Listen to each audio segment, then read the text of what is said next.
Alrighty. SpongeBob. Pressing the button. Here we go.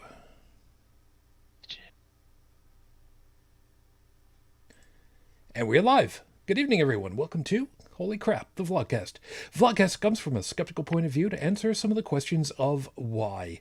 This Vlogcast started as a combination of spite and the Streisand effect and vanity, because I just like to hear myself talk. Nobody likes to listen to their voice. I just like to talk.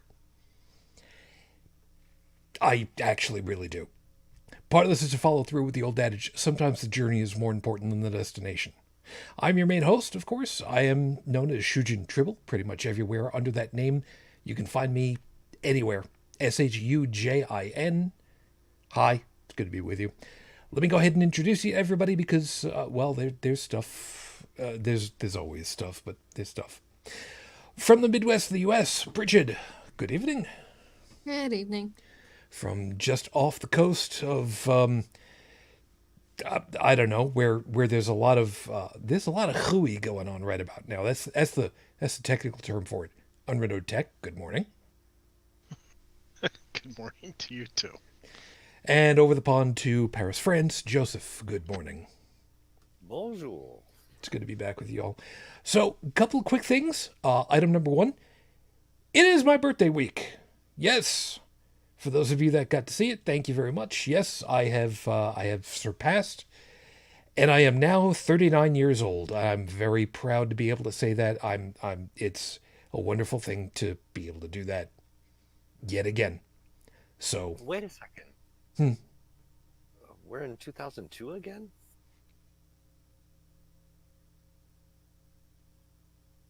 So it's nice to be 39. It's a wonderful age.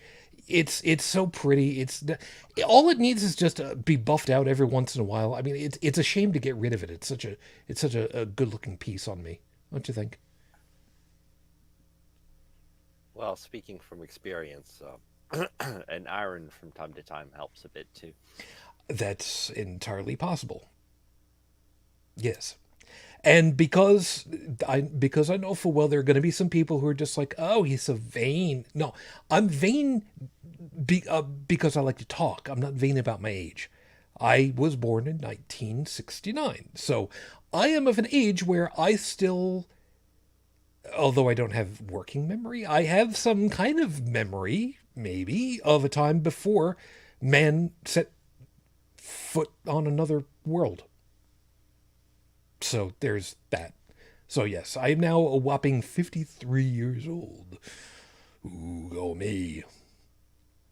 To paraphrase a very famous doctor, what's so troublesome about not having died? To paraphrase, to quote an old man, or paraphrase an old man, you're not dead yet. Nope. And I've said it before. I intend to live forever or die trying. But you can't go for a walk now. Sorry. Well, it's dark and we're doing a show, so no. Well, that's what flashlights are for, but we're doing a show is the point, yeah. That's a good point. So, of course, as always, everybody, thank you for joining us. Sorry about that. If you join us live, as some folks have, you can, of course, join us over in the live chat over there. So, Stephanie. You poor bastards. Stephanie, welcome back. Steve, hello. Hope that you guys are taking very good care of yourselves. And I told the guys just a little bit before we count to air that I had to spend a bit of money this week because the heater on my house died. As a matter of fact, it had died a couple of weeks ago, although nobody really noticed it. There's a way of knowing if you watch the video, but that's a whole other thing for later. So I spent part of my birthday getting a new heater installed in the house. Yay. On the bright side, it's a very nice model. It does what it's supposed to do. And, I got almost 20 years of life out of the one that I had, which is pretty much what you'd expect anyway. So, you know what? It is what it is. So, nominally, I would have been tasting another beer. And being that it is my birth week, I decided that, I was kind of debating, do I do another beer or do I get some wine? Brigid, apparently being the lush in the group, said, "Oh, you should just get some wine." Okay, you know what? That's fine. What? I, however, decided against my usual wine, and I'm a little disappointed that Felis isn't in there, because I am finally breaking open Saint Chappelle Soft White Chateau series that she had sent me. I don't remember when. I think it was last year. I had just never broke it open, and I've been very behind in my wine drinking for a while. So I figured, you know what, I'm gonna do this, and maybe she will show up. I don't know, but at least I know full well that I finally get the chance to try it out, which is fine by me. Remember, don't lick the cork. That's very bad manners. Although smelling the cork is okay. That smells pretty nice. All right. I am very much a okay. Hi. I'm very much a white wine kind of guy. I don't particularly care for red wines, even if you are supposed to be pairing it with a specific dinner. Whatever. If there's one thing that I learned, and again, reminding all of you, a good wine is a wine that you will want to drink again. Doesn't matter how much it costs. Doesn't matter who it comes from. If you like it, that is good wine. So keep that in mind. So I've decided my wine pairing for tonight is the ceramic dragon flagon that I've got here. I don't know what qualifies as a flagon versus a anything else. But at least I've got this to work off of. And I have no intention of drinking the entire bottle, thank you very much. 1 cup is all. Not like that one time. Flagons are usually reserved for wines or ciders. Steins are usually reserved for beer. Ah, there you go. And Felis, there you are. Yes, hun, I'm finally drinking your wine. So thank you for that. And sometimes there's differences based on the material. Like a stein and a tankard could both be used for beer, but one might be made out of glass and the other is traditionally made out of ceramics. So, okay, yeah, sometimes it's just a material thing. It's kind of like, when you work with IT, we have different words for the same things, but they have different context behind it, different connotations. Maybe it has to do with the voltage that can run through it, or what purpose is actually truly designed for versus what you can MacGyver it into. Kind of the same way that you've got Twisted Pair for telephone service, but you can also use Twisted Pair for ISDN. Exactly. Not that anybody really knows what I'm talking about anymore, but those of you that do, yeah, some of us do. Those of you that I cut my teeth on a 4800 baud modem. I know what we're talking about. There you go. Those of you that know what I'm talking about, you're my Rockwell chipset folks. Yeah. That's about as uber nerd as I'm going to get tonight. My age is showing. It's not bad. It's a little I don't know. I think it's a little thin on taste for some reason for me, but we'll get some time and see what plays out of that. And I will, only because it's my birthday, I'm going to indulge in one very short tech story. Very, very short. To show you how much I absolutely adore technical support in the age of dial-up internet service for Windows. There was one day. I don't remember what day it was. I don't remember what year it was. Doesn't matter. There was one day where people who had 56K modems could not connect to our services at all. It would try, disconnect, fail. Over and over and over again. And they called us because I was on the tech support line. And they were trying to figure out what the hell's going on. Don't know. Everything's looking fine on our side. Some people are having a problem. Some people aren't. Okay. So we went looking. And we found all of the initialization protocols for the modems. And we told them, okay, try this. And we kept dumbing them down. 56K, okay. K-Flex, take that out. 56K, whatever. We finally dumbed it down to, a nice, even 33.3 connection. People were not very happy about that, but, 33 is better than 0, so okay. So we got people doing that, and then we went and got information from them and started to do research. The guy that was working with me, the younger guy that was working with me, found it. The common denominator these were all what were referred to as soft or WIN modems.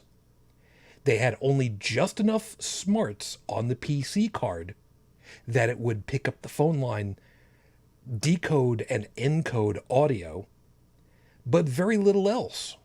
And everything else was done through the driver in Windows. For whatever reason, the driver in Windows broke for all of these people because of the date. We never found out why. All we knew, the common denominator, was set your modem. Take all of the instructions that we just did with you for your modem, take those out. Set the clock on your computer back 1 month. Reconnect. If you connect at 56K, go to your modem manufacturer and get a new driver. 100% success rate. This is why I have never trusted Microsoft Windows and their driver scheme ever since. For those of you that know what I'm talking about, you're all wincing really hard right now. For those of you that aren't, trust me when I say this is just damn stupid. So there's my indulgence for this year. In any case, let's go ahead and get everything rolling for you. I have an update for you on Rafe Badawi, which is concerning to all of us. And then we'll have the horrible scopes, and we'll kind of run from there. So, with 5 minutes on the clock for you guys for tonight, your 5-minute freestyle starts right now. Obsolescence. Well, I was talking about earlier that, my house heater, the technical term is such is life. Things break after a while. It is just the way that it is. And, there are a lot of us that have subscribed to the problem of planned obsolescence, engineered obsolescence, where full well that device is just going to break because it's designed to break after a certain amount of time. Well, funny part about that, there is some truth to that, but also not. The running joke was the advertisement for the Maytag man. He'd never have to go out on a service call because Maytag designed really, really good products that did not break down. And, for the most part, most products, I think it's safe to say, are also designed the same way. They're designed not to break down, but inherently they will. And you have to know that. When I was doing the whole ham radio thing, I learned something that was really important. Because you had two schools of thought. You had the solid state stuff, and you had the vacuum tube stuff. Vacuum tubes, they will run, and they will run, and they will degrade over time, and you'll be able to notice it because things will not peak the way that they're supposed to. Things will heat up too much. Things will have the wrong color, literally. Versus the solid state stuff where you turn it on and nothing happens. As a guy put it for me, it's either frickin' on or it's frickin' off. There's no in between. Well, the stuff that we get now, especially the big stuff, house heaters, for instance, they are much more analog than we give them credit for. And it's one of those things where you really don't think about it. If you took high school chemistry and you had to play around with Bunsen burners, you were probably told, you want a blue flame, period. Anything else is just bad and it's a waste. But they don't really give you all the ins and outs as to what happens when that happens. A blue flame with a Bunsen burner is very good for a number of reasons, not the least of which is you're getting as much combustion as you can out of the fuel and air mixture. If you're getting an orange, it's cooler. It's much less efficient. Matter of fact, if you watched long enough, you would end up seeing that you would end up getting black soot building up on whatever you were heating up. That's what happens when you're out there and you're using wood fireplaces. You'll see the soot start to build up. That's part of the reason why you're supposed to have your chimney serviced every once in a while. But in my particular case, 20 years of use. Throwing super hot gases into a combustion chamber, after a while, it's going to break. And that goes for pretty much anything. Goes for pretty much everyone. Everything breaks down. It's just an inevitability of, existence. And yet it happens with us, too. Now that I've turned, a little over 39 now, every once in a while, I kind of wonder, what's it going to be like when I've finally outlived myself? Not that that's really possible. When is it my time where my actual obsolescence finally happens? When I finally break down for the last time? What's that going to be like? You know what? I don't know. And truth be told, I'm not really going to think very hard on it. Because I've done what I've wanted to do. I've served my purpose. I've helped people. I've helped my son. And I've inspired more people than I can count or that I can recall. Does that make me obsolete? I don't care. I fulfilled my purpose because that's what I wanted. And if anybody wants to put something more on me, go right ahead. It doesn't matter. It just won't matter. This is episode 352 on the docket, Your Honor. Wake up, you're late. I know, the whole woke culture and the cancel culture and the whole, everybody is all upset about things like, Dr. Seuss's portrayals of stuff and the Muppets getting warnings on them and Disney movies being removed from rotation because, there's a lot of different reasons why. So we're going to kind of dabble into some of that because I'm pretty sure there are going to be a lot of different pieces that are going to come into play. And I got a number of them in my head too. And for good or for ill, kind of got Brigid to thank for this one tonight. She kind of inspired me for some stuff. And because as she told me real quickly on Discord earlier, yeah, I saw Pepé Le Pew was trending, so kind of thought this might be interesting. I'm paraphrasing just a little bit there. But it should still prove to be interesting. Okay, so... You're welcome. Yes. You're welcome. So, as far as to the information on Rafe Badawi, there is nothing directly from Rafe's Twitter timeline of Rafe's own posting, even though he's not the one posting it, it's, being done for him. But there is a retweet that came through from someone who was writing in German. And forgive me, I'm not going to pull it up right now. But we collectively kind of went through it to try to figure out a little bit better about it. Because it's in German, Joseph kind of speaks German. Brigid knows somebody who is also, German literate. And, collectively, we kind of got the feeling of it all. And again, kind of paraphrasing, that apparently the government in Saudi Arabia is reinvestigating Rafe and his wife for, I think the kindest way of putting it is for basically being shit stirrers as far as the government is concerned, for making the government look bad, or making them butthurt, or whatever terminology you want to use for it.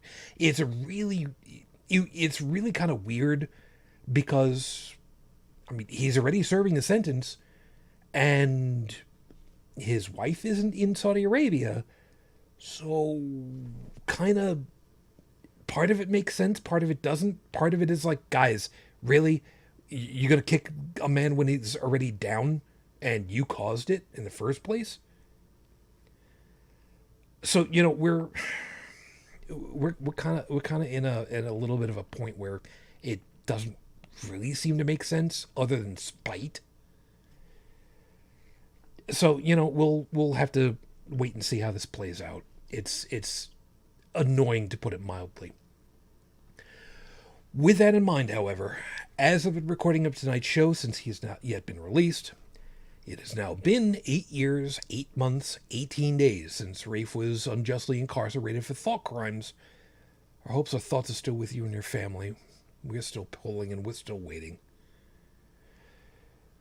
So, with that, let's go ahead and get over to the horrible scopes, and then we can actually talk about Lola Bunny and Pepé Le Pew and various other things, because this should prove to be interesting. So, for those of you that know what your astrological signs are, cool. Those of you that don't, just make it up as you go along. Doesn't really much matter. It's going to be all kinds of fun. So, you didn't bribe us last week, so you get what you paid for. I'll get you rolling over here. Aries, we congratulate you on taking continuing education classes from your local college.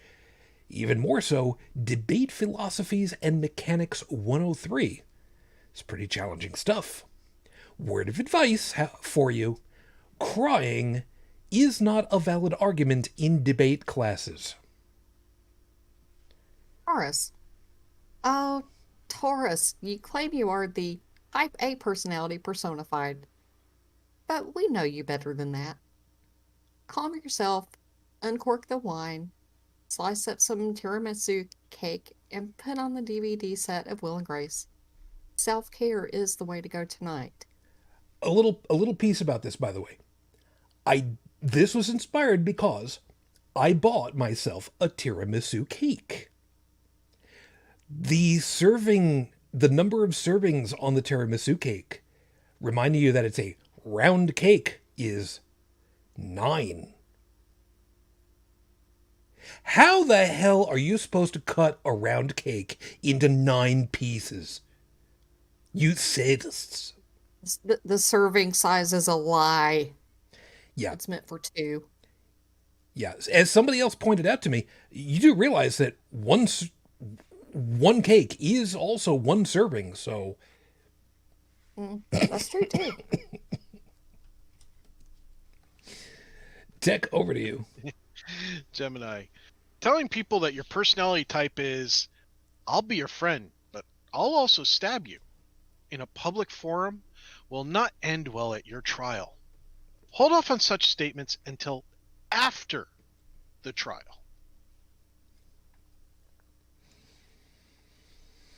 Oh, Seth.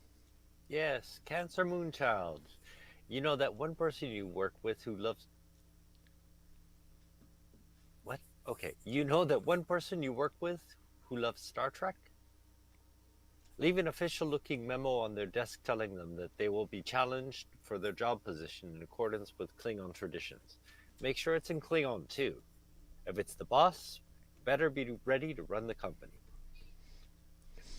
I'm hoping that one makes its way over to Callie because, well, Callie.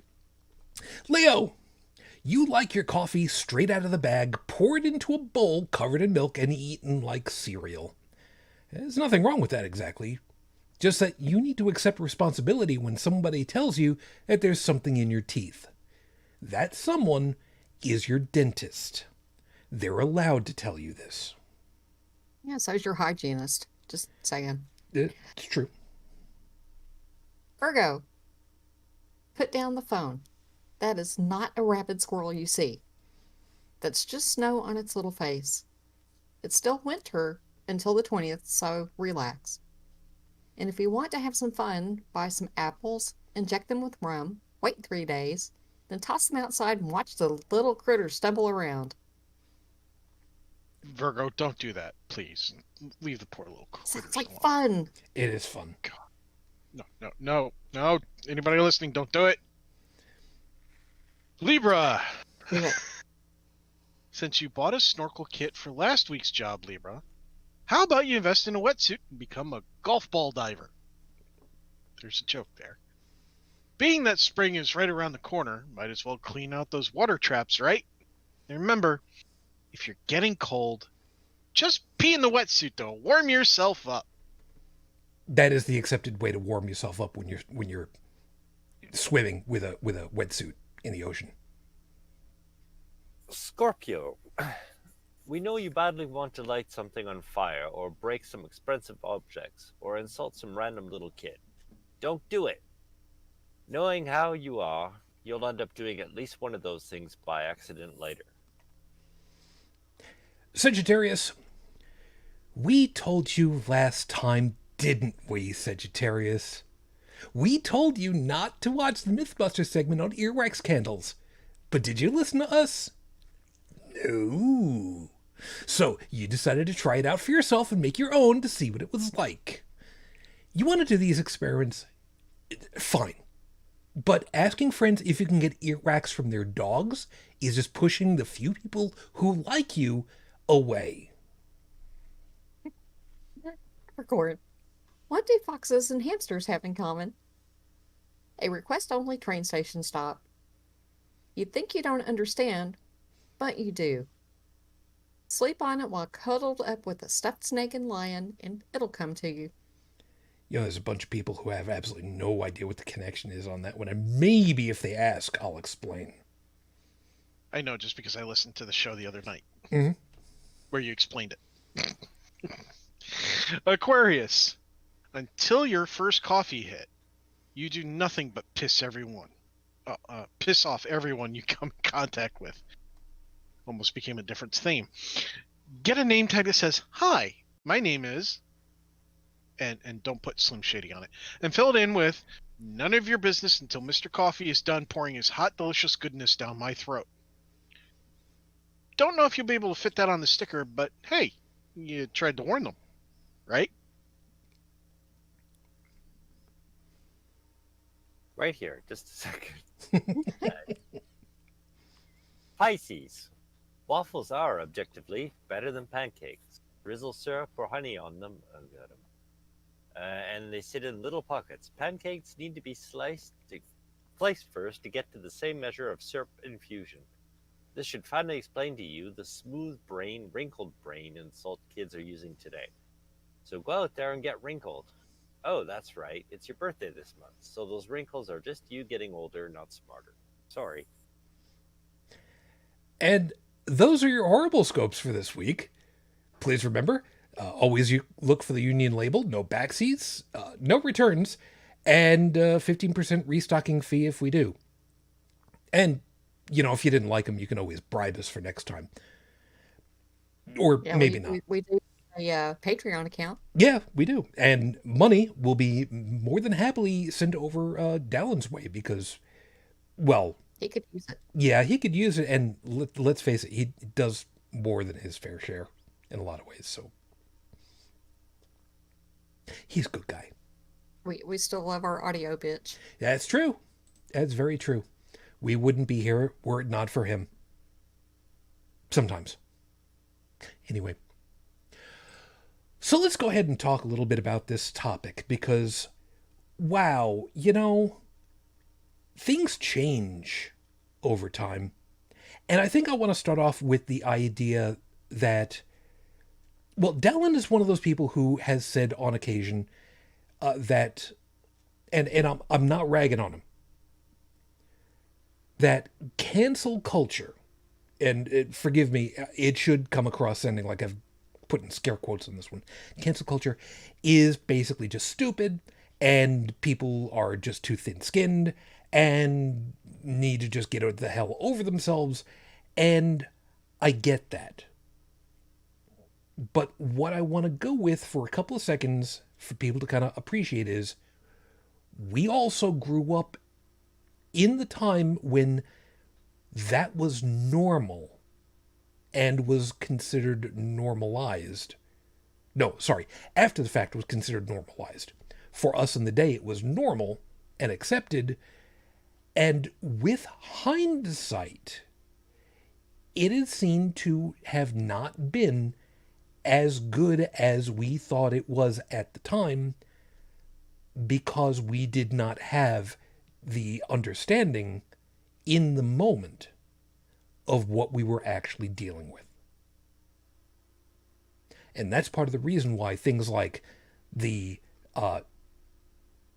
Pepe Le Pew now is very cringy and very kind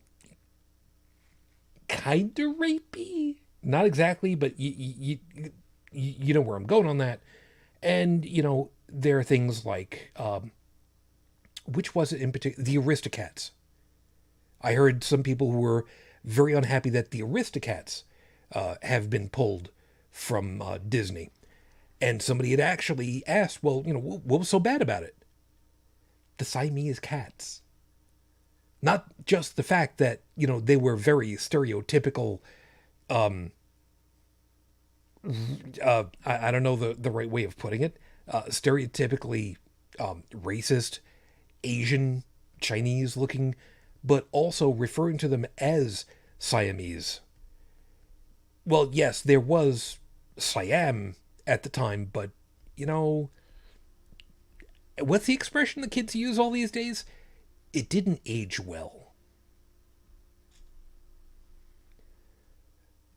So yeah, we're dealing now with, hindsight, with new eyes who didn't grow up with it, who are now basically saying, guys, this this isn't cool, and you should have known that. And maybe some of us did, and some of us didn't. But for the most part, the beautiful part about today is this, as I put in the show notes, this world marketplace of ideas traveling at the speed of light is now faster than ever. And I kind of get the funny feeling that the people who are really railing against this stuff are the ones who really don't want to make that right-hand turn at Albuquerque in order to change things a hell of a lot faster than we have before. And yes, there's another Mel Blanc reference for everybody. I was going to say you can't have too many Mel Blanc references, but no, that's not true. You can. It's just really hard to find. So, who wants to play around with this topic tonight? Brigid? Since you called me on the carpet, and, and this is my fourth one, I will bring up the Pepe Le Pew. Because I have a few things that I can say on that. I used to watch it whenever it came on. It was one of my favorites at the time. Mm-hmm. But I'm a little bit older than you are and didn't really think too much about it. I mean, I thought it was funny at the time, but it also gave me a really bad stereotypical idea of French men.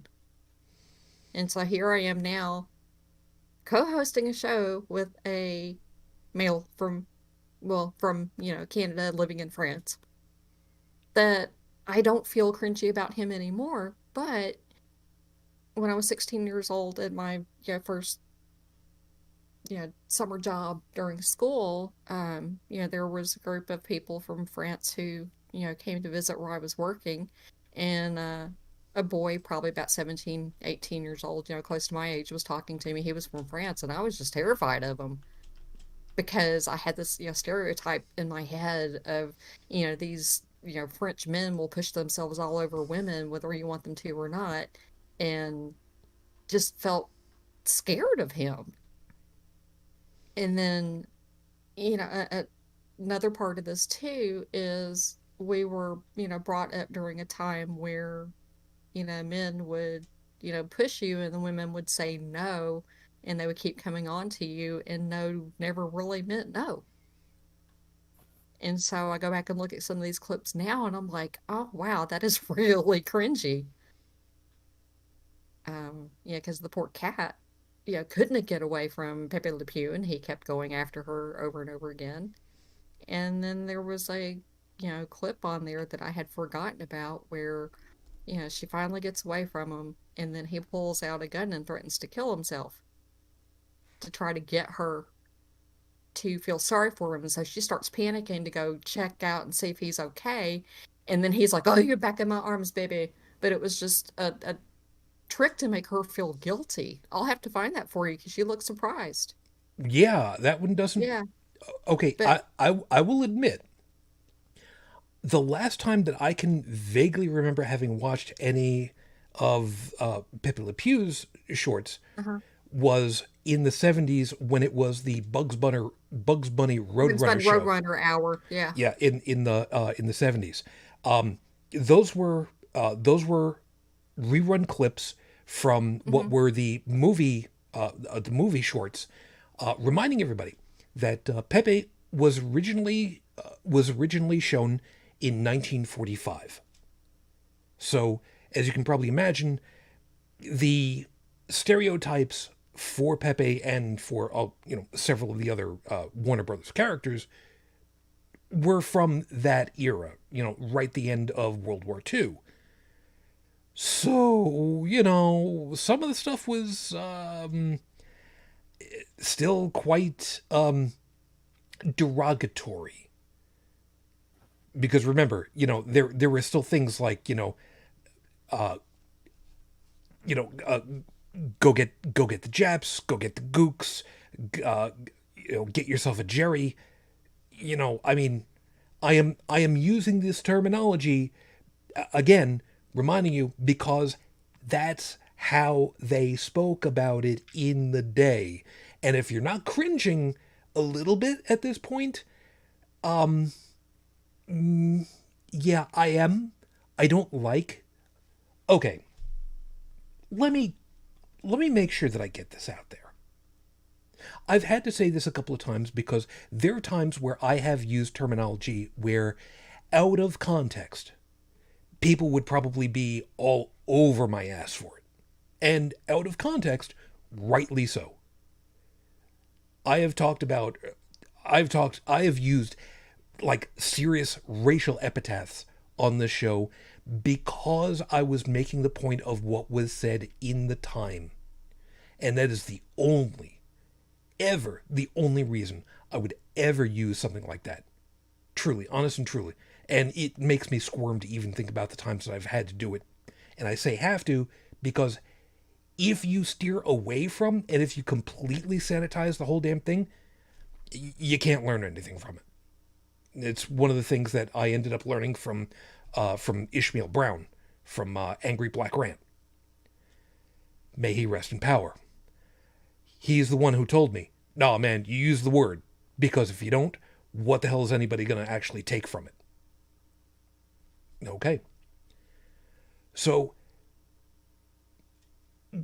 World War II, going into it, for the Americans especially, there was a lot of really uncomfortable portrayals, stereotypes of the enemy. It's not really hard to find them. Donald Duck worked with the Germans in a dream sequence, I think it was, and the stereotypes of the World War II fascist Nazi Germans, the old-time radio bits even had stuff where the Japanese or the Germans were portrayed in very unflattering terms. So, yeah, in this case, the highly amorous, or others might say, really clingy character in the time was considered funny. And I will admit, even the 70s, I thought for the most part it was funny because, it was played off as a gag. But hindsight, doing a little empathy kind of makes you go, I don't think I'd want somebody doing that to me.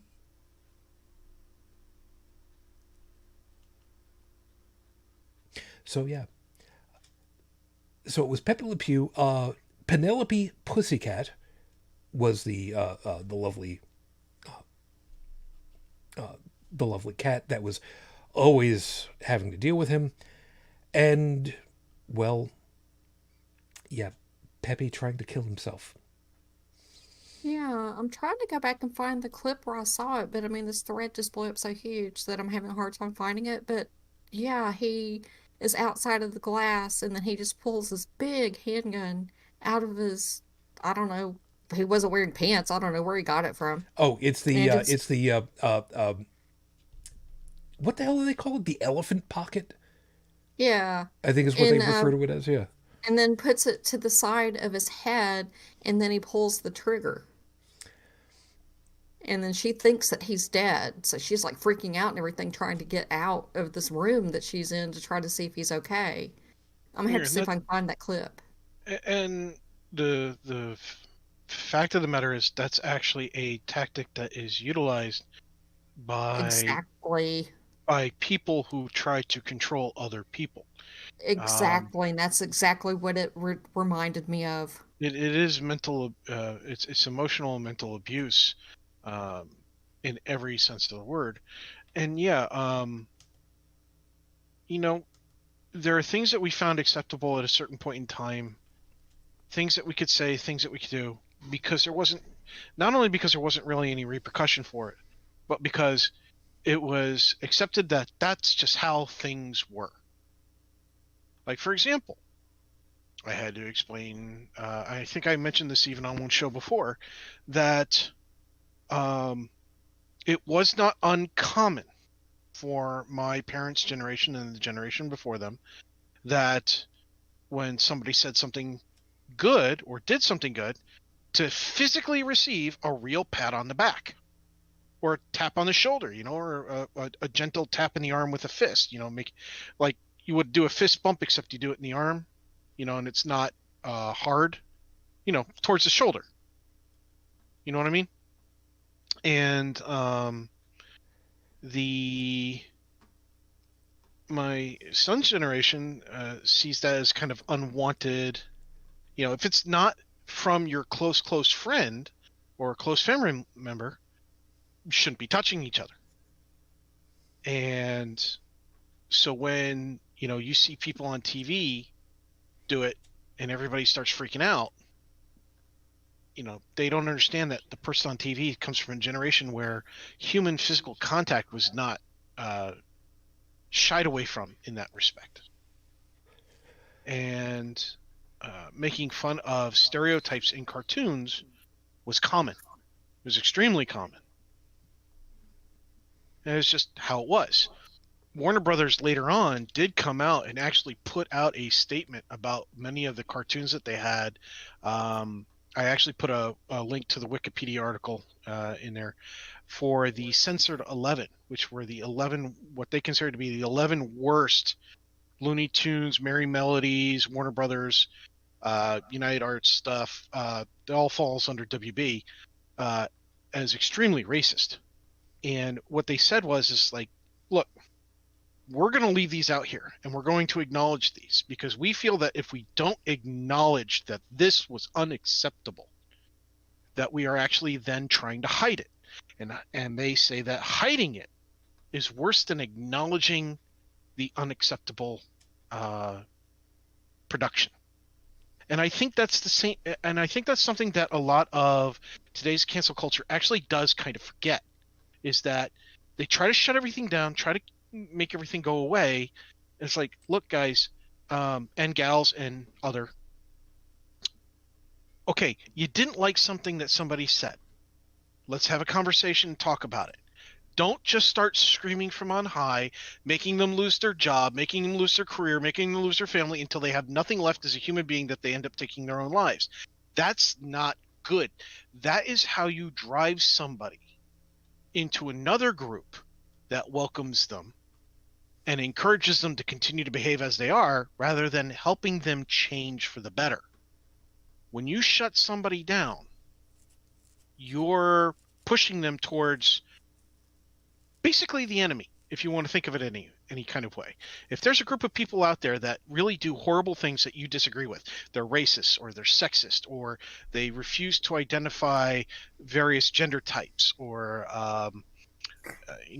preferences and things like that, and somebody comes along and they say something that's even remotely like one of those people from that group, and rather than taking the time to say, look, what you said really hurt, here's why, and I hope you could kind of see it from my viewpoint, and try to understand where that other person who said the hurtful thing is coming from, because it's quite possible they just used language that they're familiar with to convey an actual positive message, but you focused on the perceived bad word or phrase, and that's your chance to educate them to how to say the phrase a different way so that they're accepted by more people, yourself included.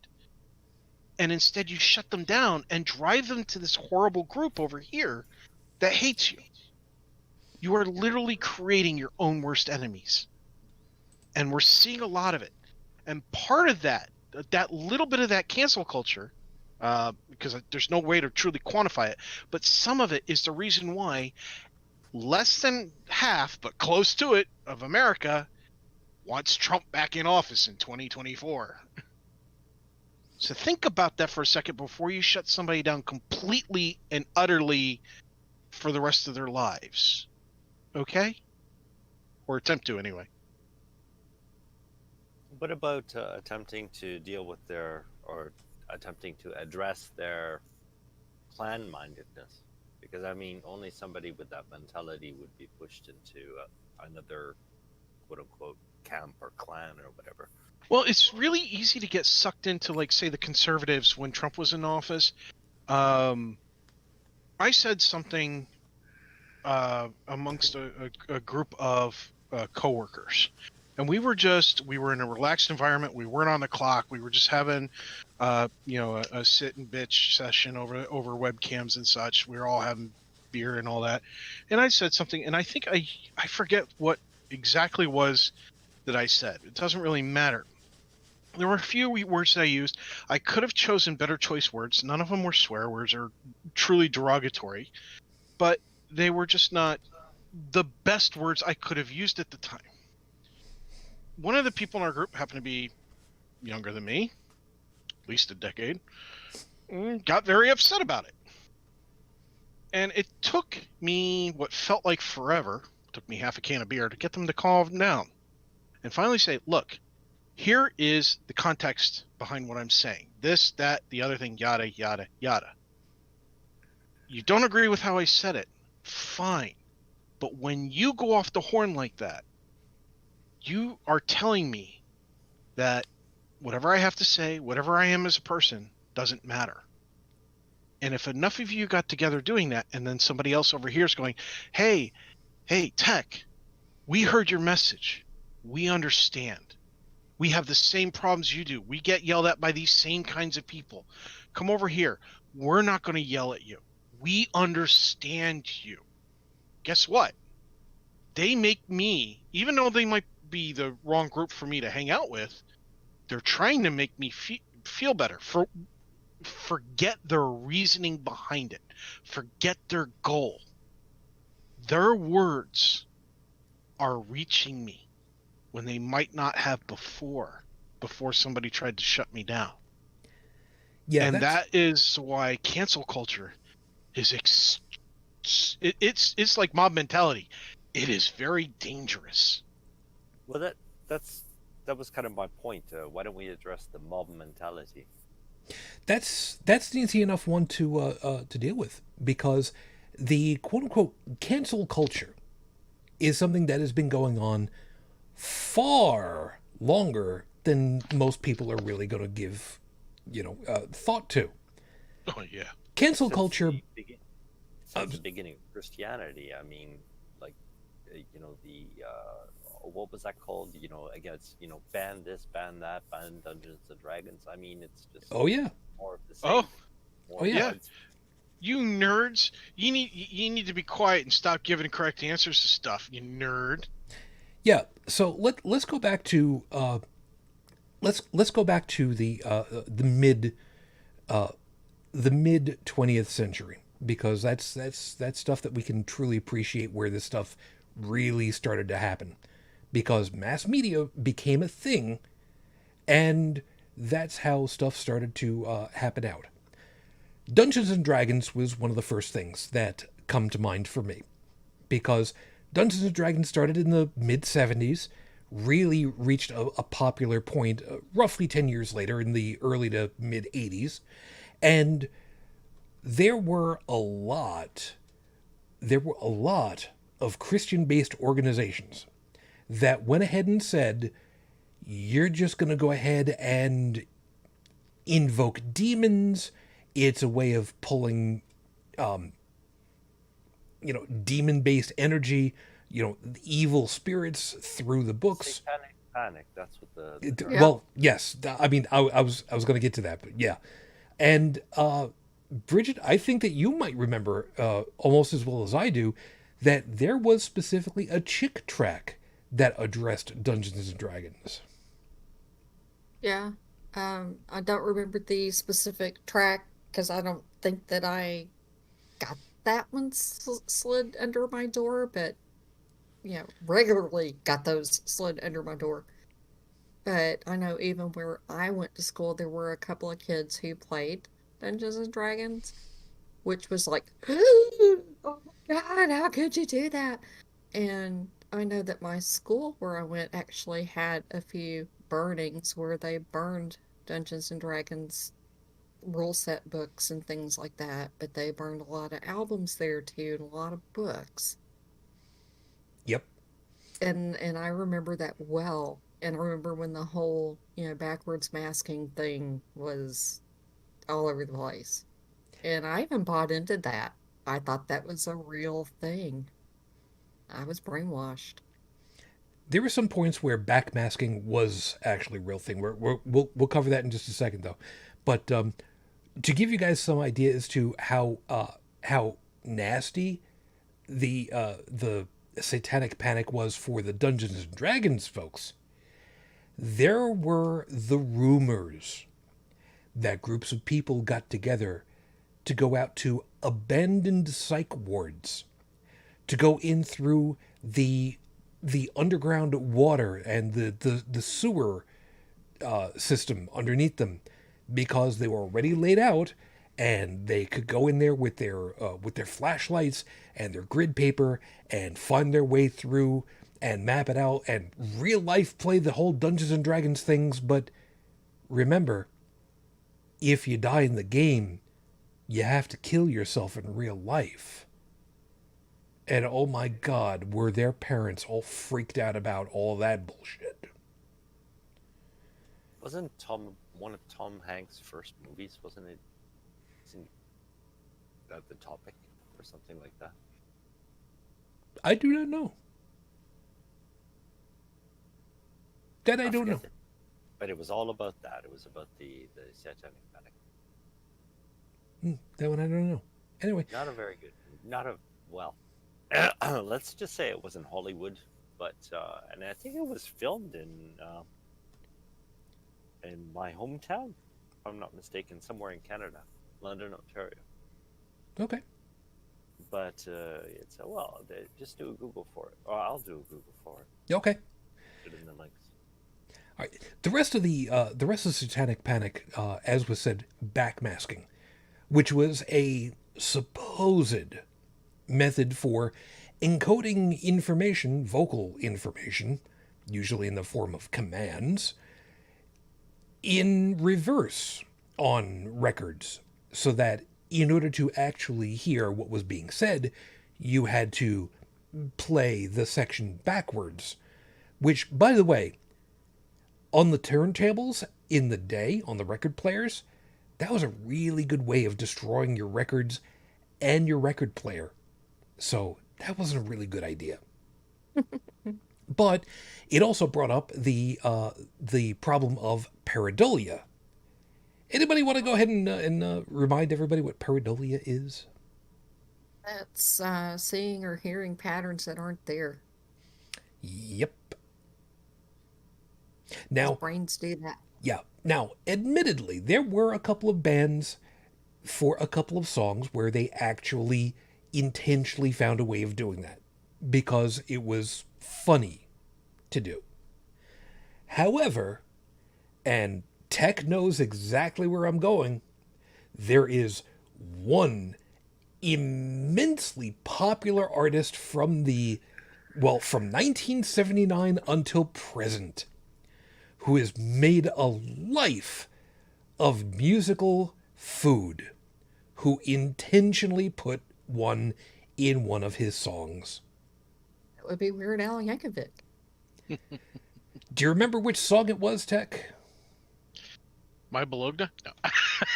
No? No. You're talking about food in recent songs? It wasn't recent. It was 84, 85? Yeah, something like that. Eat it. No? No. Yeah, no.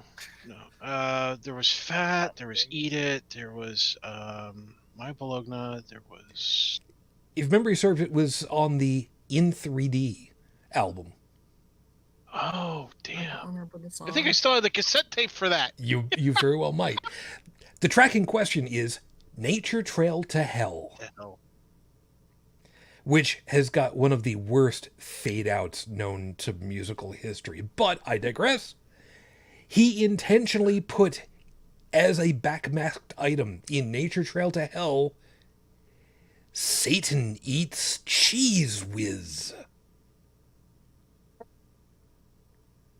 No. Yes. I'm going to have to re-listen to it again because I don't remember that. Yes. When you listen, you will hear it. You will very, very clearly hear it because it's all with. I don't know how it's really supposed to sound. I don't care. It doesn't really much matter. Oh, you found it, Joseph. Yeah, I think Eminem did that on one of his songs too, intentionally, and it came out something like "I Am Eminem." Yeah. Well, yeah, and Aaron, but it was in response to that. Yeah, it was in response to this whole ridiculous thing. Iron Maiden did it too, I think, in their Peace of Mind album. Yeah. See, here's the thing. I never played that song backwards. Yeah. Well, there's a And reason. I never even heard about that. Yeah. When I had the opportunity of talking with Bobby Carey when they were still doing their show, yeah, we talked about that, and man, just stuff. But yeah, there were a number of musical artists who, after they heard about their albums being collectively, purchased and burned in large funeral pyres of LP vinyl. After the fact that they were, laughing because it's like, guys, I got my money from it anyway. Who cares? There were a number of them that went ahead and said, yeah, let's drop a little something in there just to drum up, attention. Because what do they say? There's no such thing as bad publicity. Yeah, or as they would say on Twitch streams now, and join the hype train. Mm-hmm. But it turned out that most of the stuff was just bullshit. Guys were looking for a way of padding up their, drumming up the FUD factor and making everybody, oh, you found this. Oh, I should be following you because you know what's going to keep me safe for Sky Daddy. Yep, that's how I first found out about it, or was exposed to it, whatever you want to call it, was during a chapel service. I guess after it was, had made it into the papers and it was all hyped up, they actually demonstrated some of what they quote unquote found in chapel service and told us what it was supposed to say and then played it backwards. Yeah. And sure enough, I heard what they told me I was supposed to hear. Yep. And sometimes they don't have to tell you what it is. All they need to do is to put up a picture on a video overhead with the words you're supposed to see, the words that you're supposed to hear, and then they'll play it, and oh, look, it actually does kind of match up along with that. Imagine that. Yeah, that was part of my indoctrination and brainwashing that I had to go through for 12 years, 5 days a week, in addition to 3 services at church. Yeah, you want to talk about stuff just being completely dishonest. Well, and completely brainwashed. I mean, I had chapel a day, every day, 5 days a week, plus Bible class Yeah, every day there is for that. 5 days a week. And then church on, Sunday morning, Sunday night, Wednesday night, and youth group on Thursdays and Saturdays. So yeah, I was thoroughly indoctrinated in all that bullshit. Okay, I'm done. No, it's okay. It even to this day, it still drives me up a wall because okay, you've got all this stuff being said backwards in English, and that's supposed to be satanic and tapping into the spirit powers and whatnot. But yet they never talk about the possibility of, bringing forth other, I don't know, afterlife powers by singing things in Latin. I mean, isn't that the traditional mystic language? I mean, could be wrong. Yeah, it is. But, I was not Catholic, so, we weren't exposed to Latin liturgy or anything like that. That would Okay. have been bad. See, when you went ahead and you started to refer to Catholics, and then you could have stopped at was not exposed to. Hmm. I mean, you could have stopped right there, but I mean that's a Catholics exposing themselves to kids. I mean that's a topic for another night. I Oh, think my bad. keep that one in later for the back pocket Jeez. or the front pocket. I mean, it depends whether it's been there's an Yeah, actual pocket. if everybody could just keep it in their pants, it'd be all around peaceful. Yeah, that's Dun, a, dun, that's a whole other piece right there. But the idea of quote unquote cancel culture, I think has really gotten that rap at this point because of how rapid these changes are happening finally. It's no longer as gradual a change in the social consciousness, but because we've got such far reach, such incredibly fast reach, these things can finally be noticed when they finally come up on somebody's algorithm who can finally look it over and go, hey, I never seen this before. What the hell is this? And put it out to, 10,000 other people who can then look it over and go, wow, that's really shitty. Did you guys know about this? This is wrong. And they tell 10,000 friends and they tell 10,000 friends and so on and so on. And all of a sudden, there's a big handbrake emergency stop J-turn where, the more, I'm not going to say the younger generation, but the more connected generations, because there's multiple, will suddenly find something that they had never known about before because they just hadn't seen it. And all of a sudden, okay, this is wrong because, well, depends on what it is. And there are various objective reasons to say that. And suddenly, the older generations, we are included in that, Yep. have to actually deal with the fact of, oh shit, you know what? I never thought of it in those terms before. Wow. Yeah. I have to change the way that I've been thinking about stuff. And I need to do it quickly because, well, shit. I mean, Yeah. that's really what it comes down to. I think that's where the biggest problem is. The quote unquote cancel culture is coming from the people who are much less willing to make that really hard change that's been waiting to have happen for the last, I mean, let's call it 50 years. But again, we're talking about people who are scared by change. And I think Exactly. a lot to do with the survive by imitation, clan-mindedness, whatever you want to call it. No, you're quite right. And Yeah, know- it's just the root of the problem. I really think we should be looking there, because even when Brigid was talking earlier about Pepé Le Pew and how cringy it made her feel, I mean, that's kind of the point, no? Because who would look at that and see that as a good thing? not Like, as the whole point of the comic is that it's to make you feel cringy. It's like that's why he was so strange as a character, because what it was doing was wrong, and we knew that. Back at the time, not so much though. I mean, Joseph, when I was of that age, when they were playing these on Saturday mornings and things, that was just an accepted part of culture, is the men would pursue the women. No didn't really mean no, even if the woman said that it meant no, it was not taken as a hard no.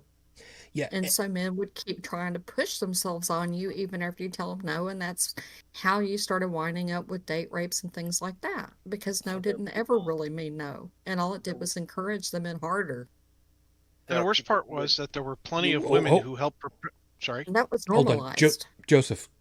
yeah, so that means that there were people actually accepting that as a norm at that time. Yes. Yes. Yes. And I will say, as someone who was roughly 10 years old at the time, to me, I viewed it as slapstick comedy of a sort. So I didn't pick up on the actual cringe factor. I felt a little bit bad for Pepe because he's trying so hard to be loved and he's just way too over the top. And Penelope, she's trying so hard to just extract herself from this thing, but every time she tries, he's just magically right there. I didn't at the time, as an impressionable 10-year-old, really did not get this is Wrong. I didn't either. This is where we're different, and I don't know why. Because when I would watch Warner Brothers, I'd be like, "Yay, Bugs Bunny! Yay, Wile E. Coyote! Ah, crap, Pepe Le Pew's on." I loved hated Pepe it. Le Pew, though. I- I loved it. What I liked was the music. Oh, But I didn't sure. like the fact that he was trying to force somebody else to like him. Mhm. And I didn't like that. I Mhm. thought some of the scenarios were amusing about how you put this wall in his way and you put this door and you put all these, and you build up the wall, you cement it and everything, and he just comes tiptoeing around the side. Yeah. Okay, that's funny. But the fact that he's chasing someone who doesn't want to be around him, who doesn't like him, doesn't want any of this to me was not funny. I didn't like it. And I didn't know at the time, I never thought of the phrase cringe factor or any of that stuff. All I knew is that it was like the kids. Some kids didn't want to play with me. They didn't like me, and there was nothing I could do about that to make them like me. Likewise, there were some kids I didn't like, or that wanted me to play with them. I didn't like them. I didn't want to go near them. And this was a case of, if I was the cat and I didn't want to play with the skunk, and the skunk keeps coming after me, I'm pissed. So I never got the Of course, I didn't know anything about sex then, so the whole male female rape idea and all that fun stuff. I didn't know any of that, and I say fun stuff sarcastically for those who are listening in. And see, that's another case right there. If I didn't say that, I could have opened myself up potentially for somebody misunderstanding when I said fun stuff for cancel culture. So I was like, "Oh, he thinks rape shit is funny and fun stuff." I was like, "Dude, the context we're talking about, it's obviously sarcasm." But now We're I not have going to to take actually you out say of that. context, No, Tech. no, you guys aren't. But It's believe it just or not, there when I would be was somebody younger, who I does. never cringed at it. That's my point. Yeah. And it made me cringe. That's, but I'm not nobody's a mind reader. I thought that was the funny part of it, that it was so cringy. It's like watching a train wreck as far as I was concerned. And I had to go to school with people older than me, and I just before my own hormones kicked in, it was like watching how strangely they're behaving around. If a girl walked into a room, like all the guys, they begin behaving like complete idiots, and it was just like more of that for me. Yeah. To It's say that you have to consider, I mean, it's, like Shujin said, yeah, it's changing norms. We grew up in a different time. But, you know, I agree with what Tech said too about we have to be careful about piling on other people and trying to, quote unquote, cancel culture people. I think dogpiling on people and trying to cost them their jobs is very dangerous. I don't think we ought to go there.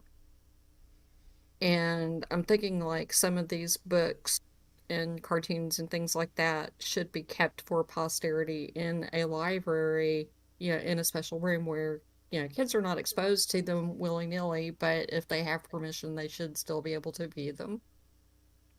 Oh, it's part of history. That's for damn sure. Well, it is, but a lot of it is also, racial um disparities that are bringing attention to this now. People who were oppressed, in this country, minorities and things are finally getting a voice and speaking out. And so that's where a lot of this is coming from. And I think that people need to spend more time listening to people who, were oppressed and minorities and things to, get their idea on why these kinds of things are wrong and why it's problematic. But the I know oppressed, that my husband's having discussions in his class right now because some of his Latino students despise us using the Latinx. They hate it. there has to be, but all this bigotry. I mean, I know, but if it they're there has to Latino, be let sorry, him finish. there sorry, has to be there has to be a record of it somewhere.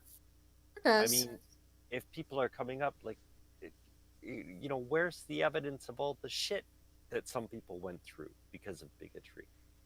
It's like if you start erasing stuff like this from, making it unavailable, there's, of course, yeah. I'm just having a second thought that the people, who would actually reason, and actually go looking for this stuff, most people, the people most affected by the most the people most prone to be triggered would be the people, in my opinion, less motivated to go actually look for evidence. Um, But do you see what I'm saying? Yeah, but back to the Latinx thing is, some of my husband's students are, Latino and Latina, and they don't like the, Latinx label because they feel like we're trying to anglicize their language. okay. And If you had to go back and try to correct that, they're like, stop messing with our language and our heritage. You know, we're Latinos or Latinas. If you want to refer to us as a demographic, use Latino. We're fine with that. We understand what that means. But stop trying to make up names for us because you're quote unquote woke. And I feel like if people are objecting to that, you know, a certain demographic is objecting to a label we're trying to give them, then we need to listen to those people. You know, there's a thing. There's a thing right here that I just made a connection with, and I don't believe it's the alcohol that's making this one happen for me. What you were just saying about don't use what is it again? Latinx? Latinx. Okay. Yeah, the Latinx. Okay. Don't call us Latinx. We understand Latino.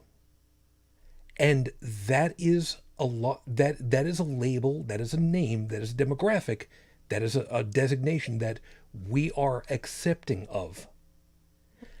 I think that we can easily use this and connect this to the way that people are finally discovering who they are and saying, look, I am not birth name. My gender is different from what we had always thought, what I had always thought, and I am now accepting that who I choose to be by name, by label, by designation, by my choice is now blah. For instance, my son, trans, changing name from feminine to masculine, pronouns going the same way, and there are people who refuse to acknowledge the trans community.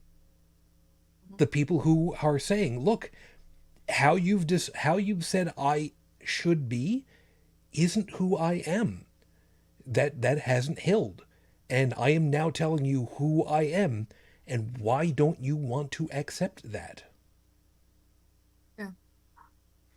And actually, the definition of basically what we're describing here is different. And I'm different. And I mean, but if you dig down all the way, everybody's different. Agreed.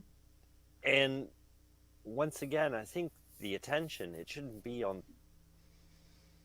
Of course, the person being oppressed deserves attention because they're going through a lot of shit. But I mean, the focus should be on the bigots who are triggered by anything outside of their whatever bubble they were programmed into. And I think it's this dynamic that we should be concentrating on eliminating, because when it comes back to cancel culture, I think in any case, no matter if your intentions are good or bad, dictating to other people what they should or shouldn't do,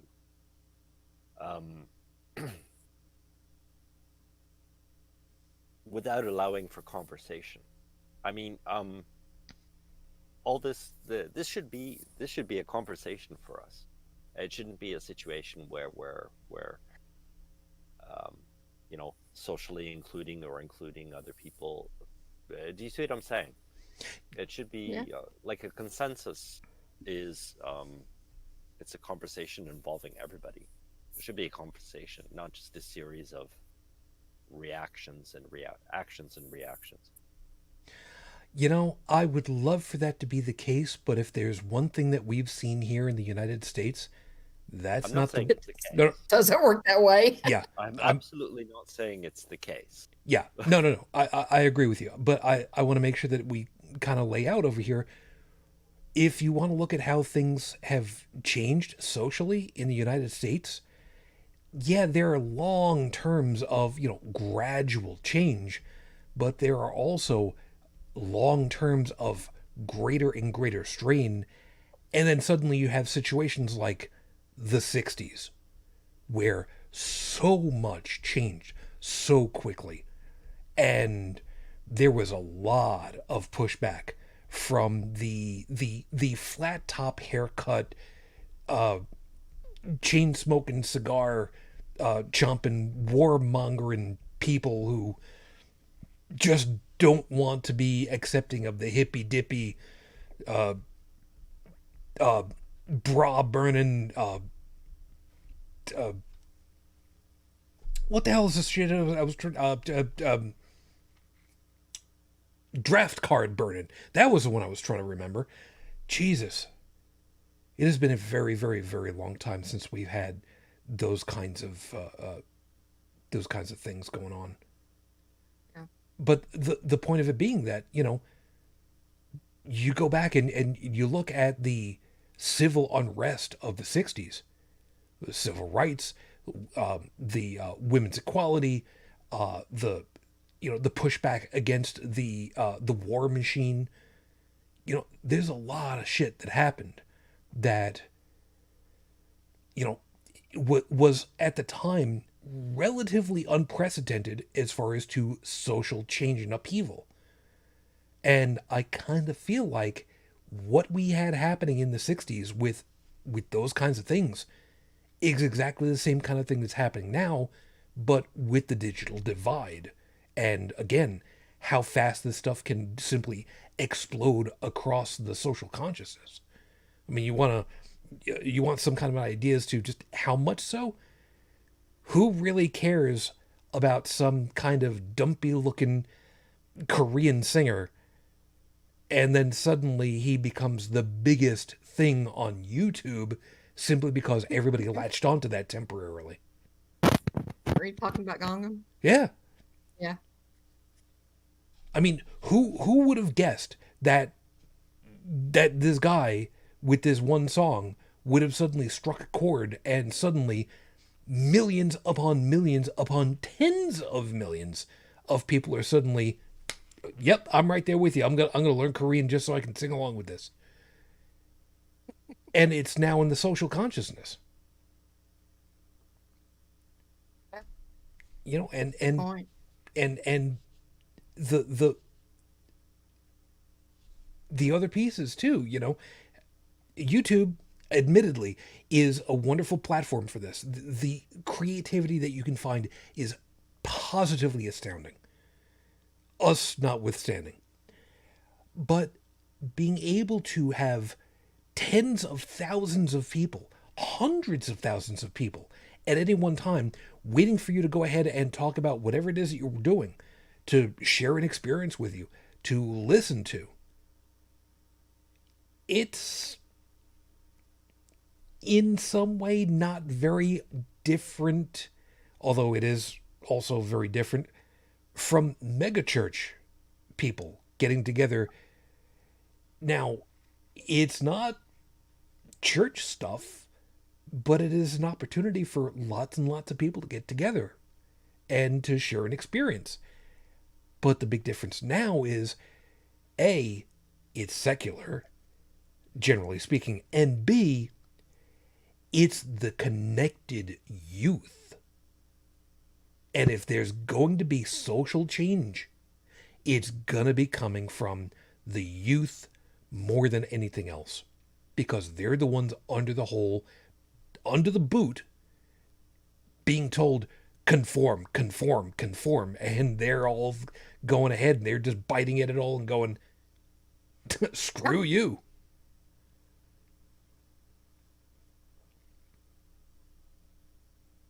This kind of, these movements, these popularity movements. Just a question to you guys before I, emergency.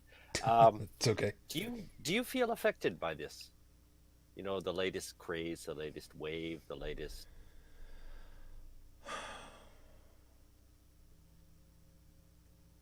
I don't know how. I have to admit, to a certain degree, yes.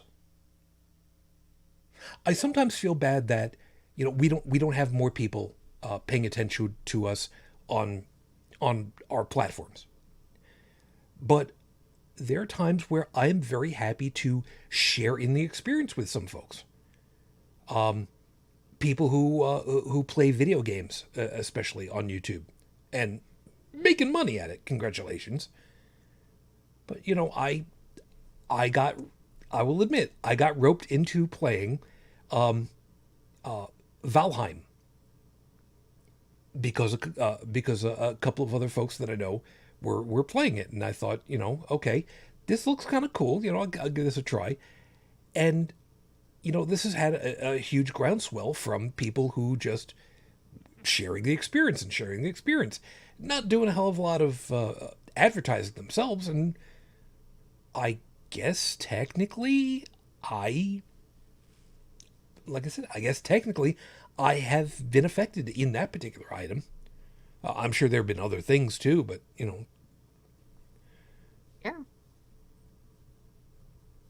I mean, I've been sucked into, playing games myself because somebody had a Let's Play and, was streaming it. And I was like, oh, that looks really cool.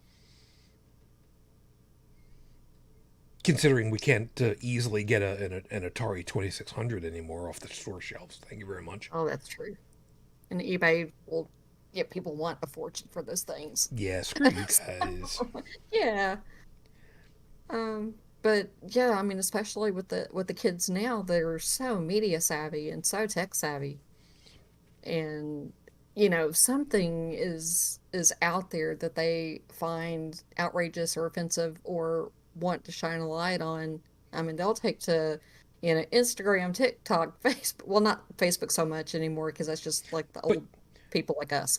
But you're right. These mass markets that travel at the speed of light, and suddenly, they're everywhere. Again, tens of thousands of people suddenly just know about it, and it's also their same demographics who can look at it all, make their own evaluation on it, and usually come down and say, yeah, you know what, you're right. This is really sketchy. And I think other people should figure out about this too. Yeah. It's amazing how fast that goes. Yeah. I mean, just one post, one picture, just one little thing out on Twitter and it can go viral everywhere. Yeah, almost within seconds. Within seconds. And that's not an exaggeration. It really isn't. I mean, for good or for ill. I mean, that's the way that it works. Yeah, and that's the downside. Because it is entirely possible for there to be disinformation go out there and screw everything all to hell. We've had that already. But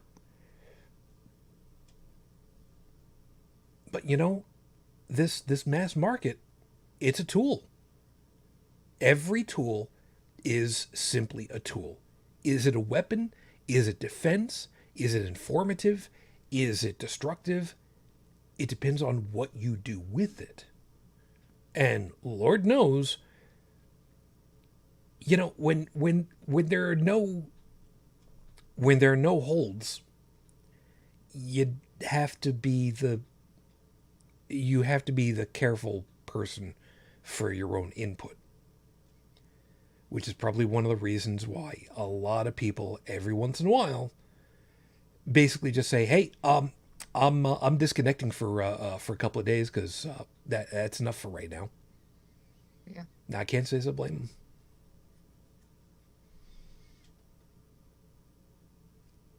Tech, I have to imagine working the tech offices still. There is something so cathartic. I don't know. I'm hoping for you too, where it was I just want to be dealing with just email at this point, because generally speaking, I can suss out just the facts that I need and send back just the information that's needed, and I don't have to deal with anybody else's additional bullshit on their voice. As two technically minded people, you would think so. Unfortunately, there are those that I have to deal with who you can put instructions. Step 1, click start. Yeah. Step 2, click programs. Step 3, click, program name.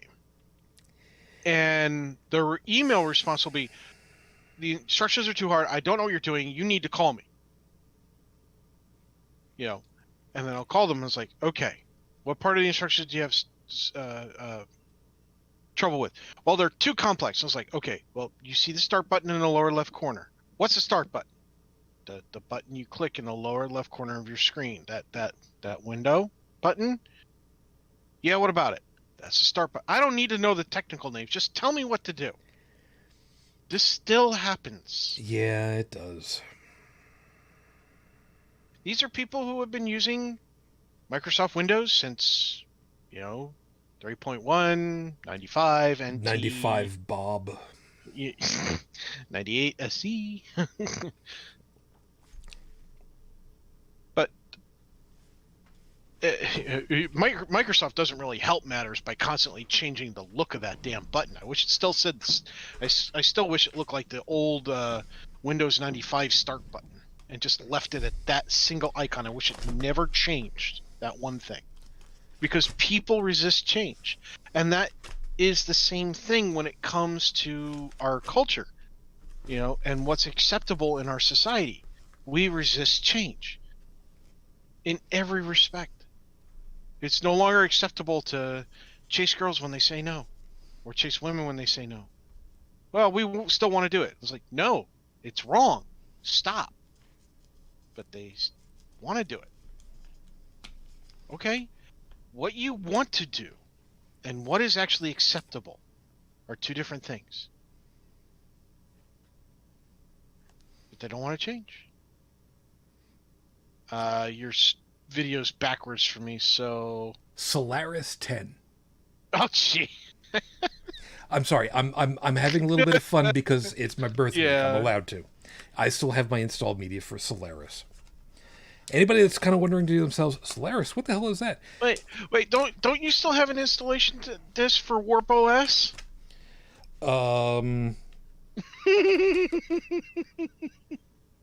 No. Yeah. I made the splash screen of that my background for my computer one day, and somebody walked by and went, "Hey, I remember that." And I was going, "Oh God." Shit, I've still got my installer for Ubuntu 6.06.1. I have an installer for Next Step. Version 1.2, I think. Huh. Is that worth something now?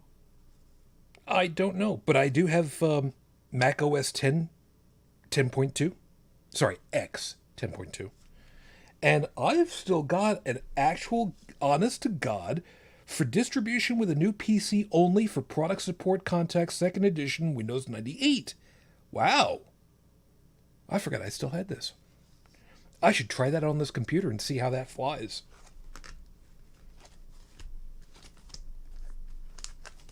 Anyway,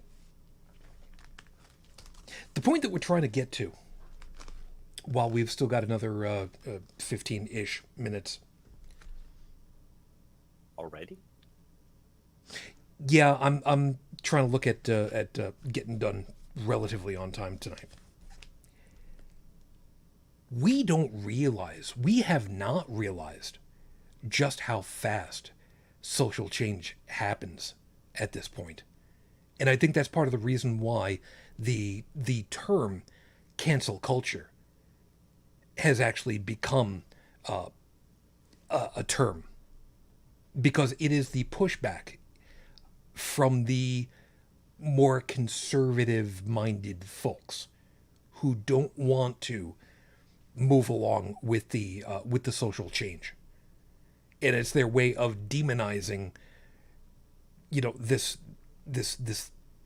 change that's happening at the speed of thought at this point, where we're getting called out on stuff that's again, you don't realize until 20, 30 years later that it's kind of rape culture-y, but you didn't realize it because you didn't know at the time in the moment. Isn't what they call the left also part of it? See, now that's an interesting part of this.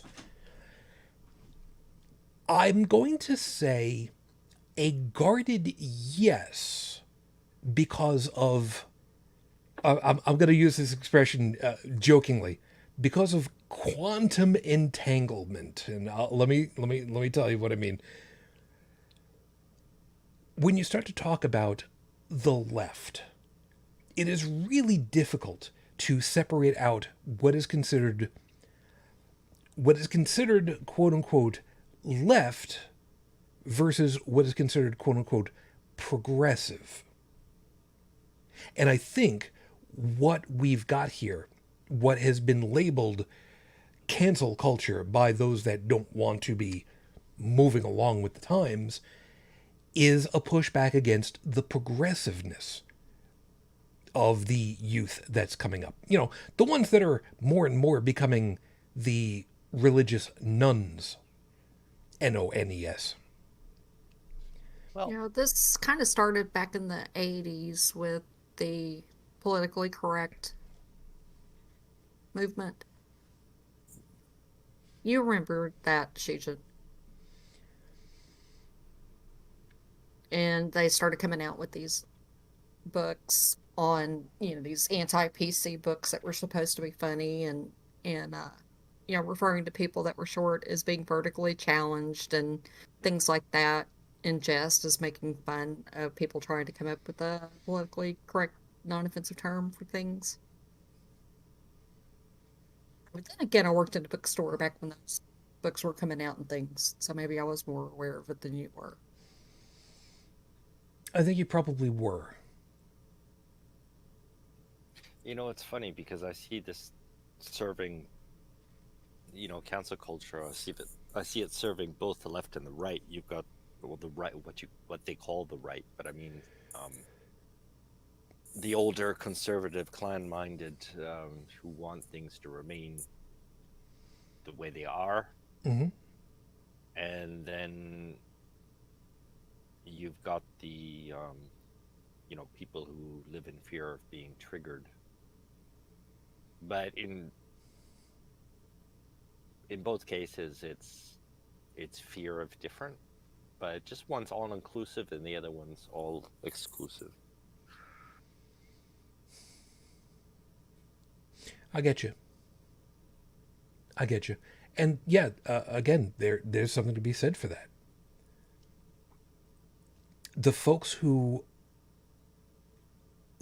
tend to be on the conservative side, lowercase c, conservative, are the ones who really want to hold on to how things have been for whatever reason. Could be comfort, could be because they had power and authority and they want to hold on to that because they're afraid that they'll no longer have it, which may be a valid concern, and, you know, fine.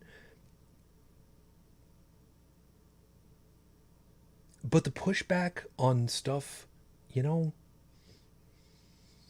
sometimes finding out what the push is and why it's motivated is almost as important, and sometimes the more important part is to find out what the push against is and why. You know, this whole thing going back with you know, the stuff that came out of the World War II era, where you had to demonize one way or another whoever it was that you were fighting against. You know, that was easy. You know, slip in very choice language. The Japs, the Gooks, the yellow skins, the slant eyes, the giant smiley teeth.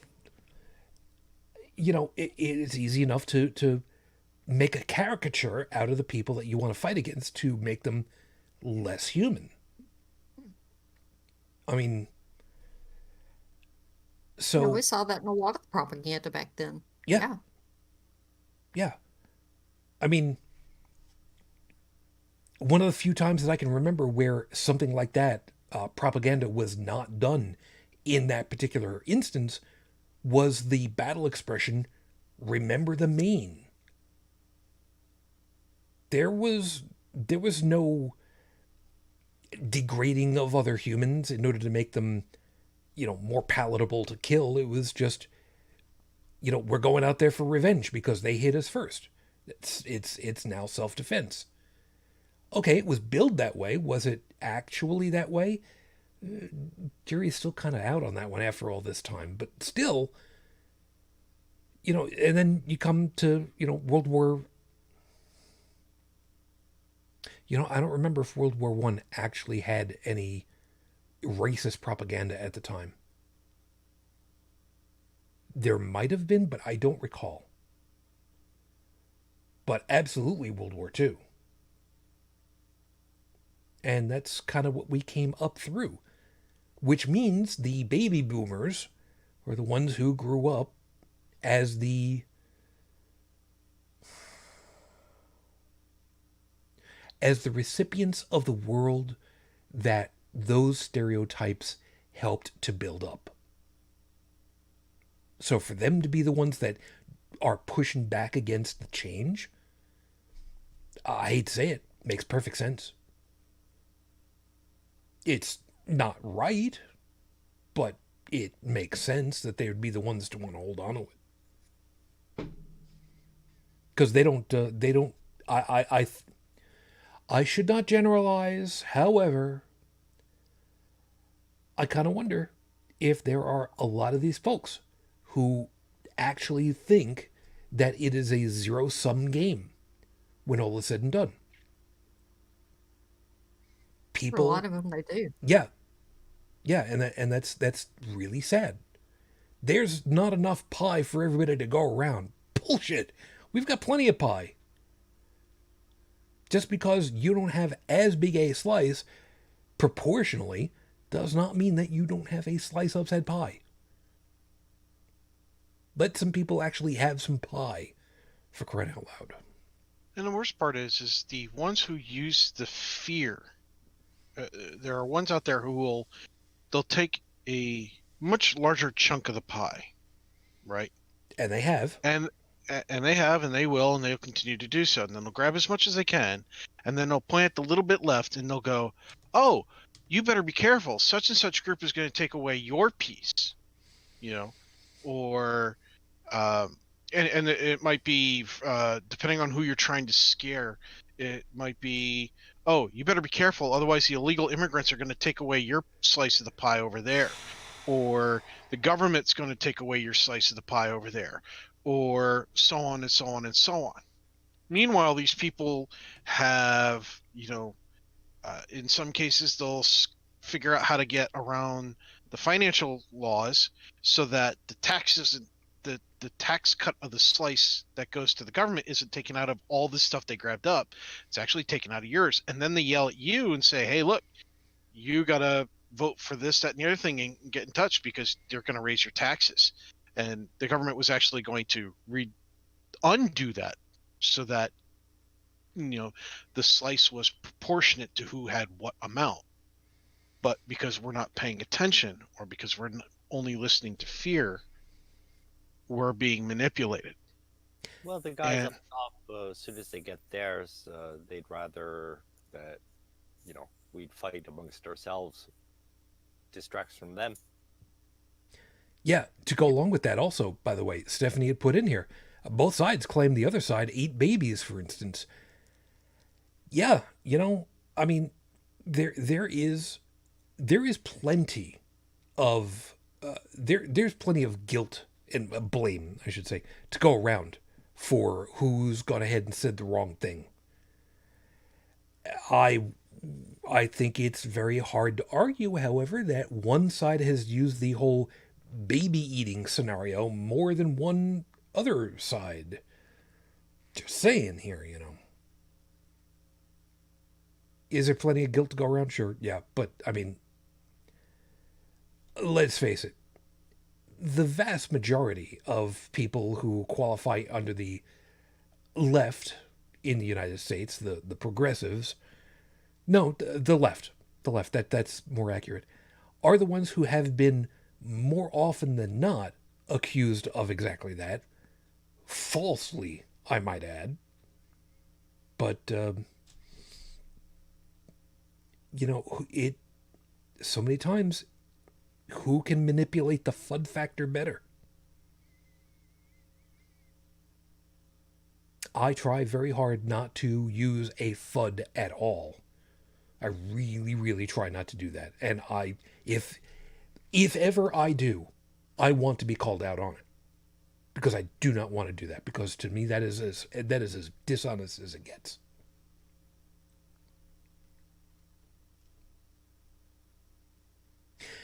Anyway, Well, I hope I have never done that to anybody, as far as like me freaking out over, you know, um, right wing theocrats taking over the government here. But, you know, it legitimately scares me, and I don't try to scare other people with it, but I think that we have seen over time that this is an issue. I think that's fair. And maybe it scares me more than it should, but I don't think, I mean, I feel like my fears are valid. Yeah, yeah, I would tend to agree with you. I would very much tend to agree with you. We're getting closer to the top of the hour, and I want to see about wrapping this up relatively quickly, because like I said, I've had an otherwise kind of busy, draining couple of days, and it's honestly got nothing to do with the wine. Wine's actually been pretty good. Not as good as the stuff I normally drink, but I'm biased. Probably better than beer. Most of the beers that I've had, yeah. And by most, I mean most. But we'll deal from there. Yeah. If anybody is upset about the episode this evening, yeah, just Good. throw all of your hate at me. No. Maybe this is a good thing to end off with. If people have gotten to the end of this all and have gotten upset with any of us for any reason, we want to know what it is that we did or said that got you upset, why it's done it, so that we can understand what your point is. Part of the reason why I wanted this show the way that it is, and I've said it before, is because we all come from different perspectives. Each and every one of us. Yeah, we share a lot of commonality as far as to what we want and what we want to see have happen, and how we want to explain ourselves, and wanting to understand whatever the topic is going to be. But we've all got a different point of view from it all. And if you've been upset, we want to know why. Because your perspective can very easily end up changing how we understand our own perspectives. And that's one really important way of changing minds. If I can add one thing to that. Oh, absolutely. Go right ahead, because this is where we're going to wrap it together. So, yeah, go ahead. Okay. I'm done there. Also, even before asking that question, I think it's useful to ask yourself why it bothers you, and should it bother you.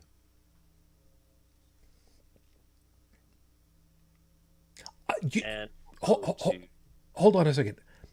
I don't know that asking should it bother somebody is a good place to go from. Because if somebody feels bad, and by bad I mean unhappy in some way, shape, or form, that's what I'm saying basically is, well, it comes down to words. And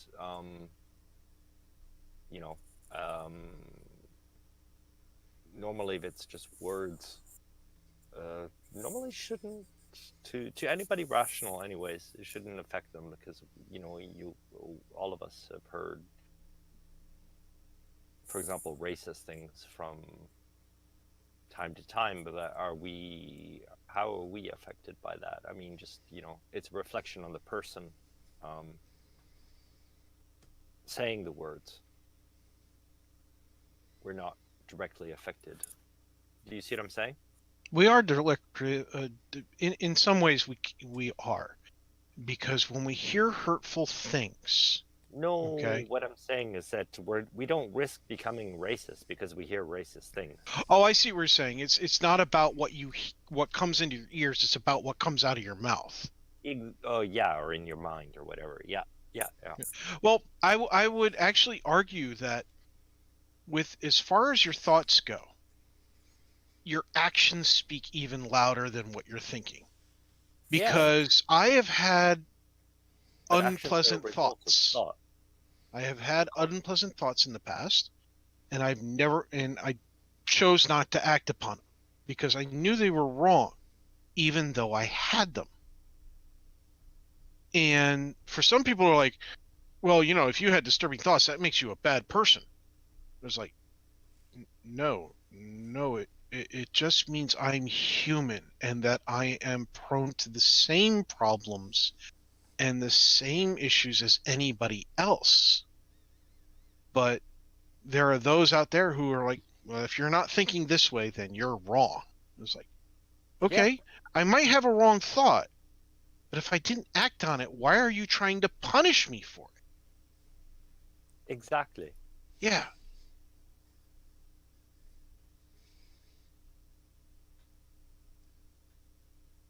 Brigid, you wanna drop in on that while we still got a couple of seconds left? Well, I think what Joseph may have been trying to get at is if you hear something, you're responsible for your own reaction to it. And, I think a lot of people are very quick to react to things without thinking through why they're reacting the way that they're reacting. And sometimes it's good to just sit with it and think it through. Why did I do what I just did? I mean, it's Yeah. the best possible question anybody can ask themselves before reacting to anything. It's this kind of thing. It requires self-examination. I mean, it's a responsibility as well, because before you're gonna ask other people to change their ways, at least examine your own first.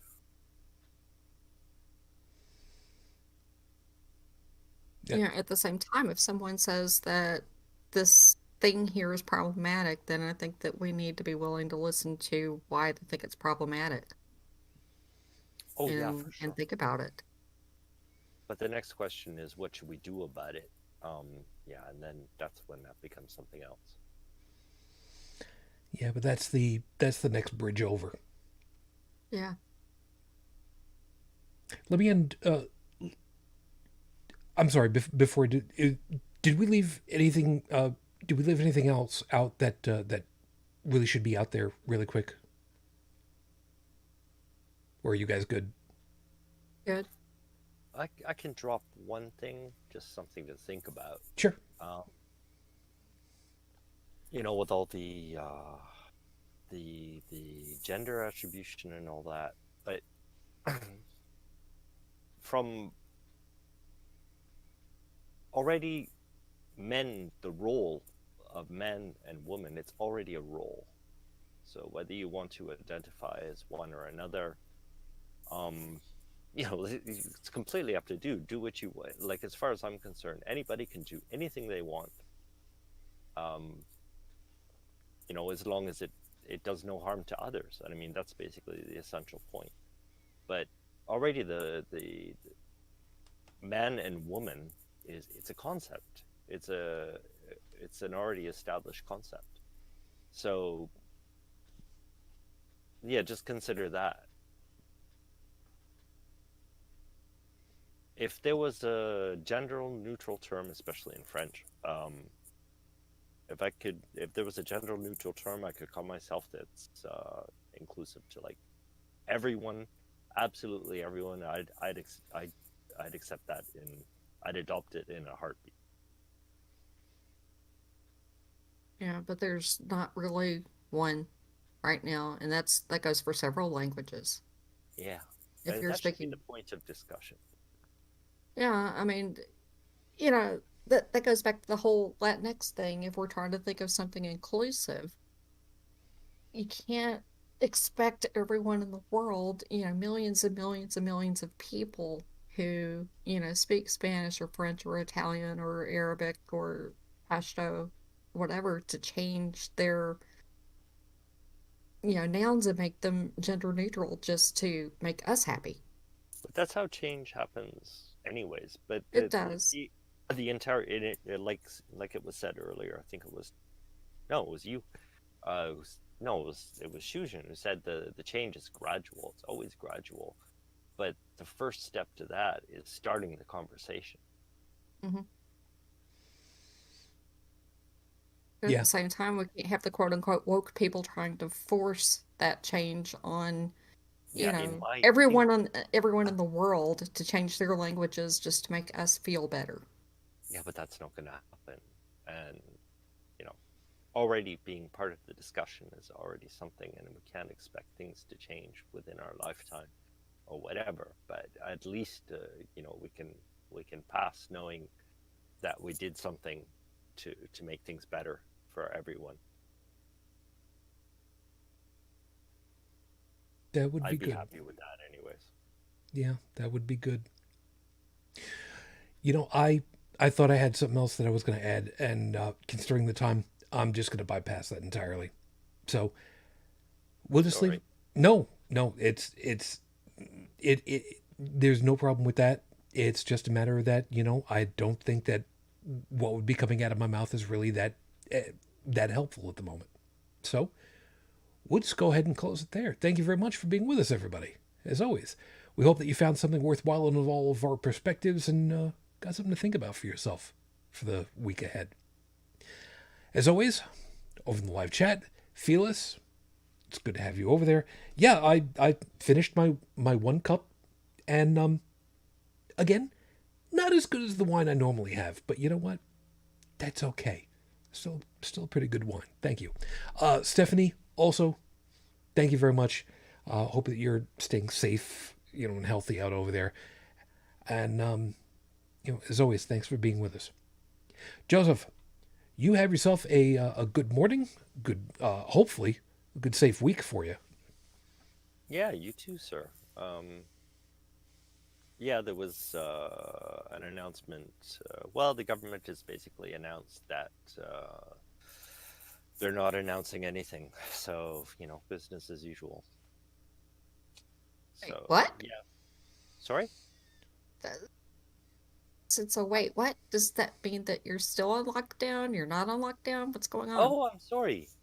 Yeah, last week I said that. Oh, maybe it was off the show, but I said that they were going to announce possibly a lockdown, and they're not doing one, even though hospital capacity is yeah, it's nearing a critical point. But Fair. whatever. So business uber alles. So yeah, have to go into work every day. Well, good luck and stay safe as always. Yeah, you too, sir. Tech, you take good care of yourself. Stay safe and enjoy not having the snowfall that I had. I actually wish I had it.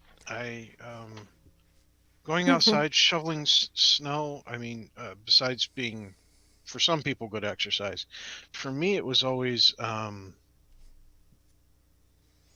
yeah, sure, there's heavy work involved, but it was always something I enjoyed. I like being out in the cold, brisk air. My sinuses open up. It's easy for me to breathe. I like the feel of the cold. Some some people are like, oh well, I love warm days. I can put on shorts and a t-shirt. It's like, I'll tell you what, you go over there and you have your nice warm days. I'm gonna go sit in a pile of snow making little tiny snowmen, and I'm gonna be very, very happy in the cold.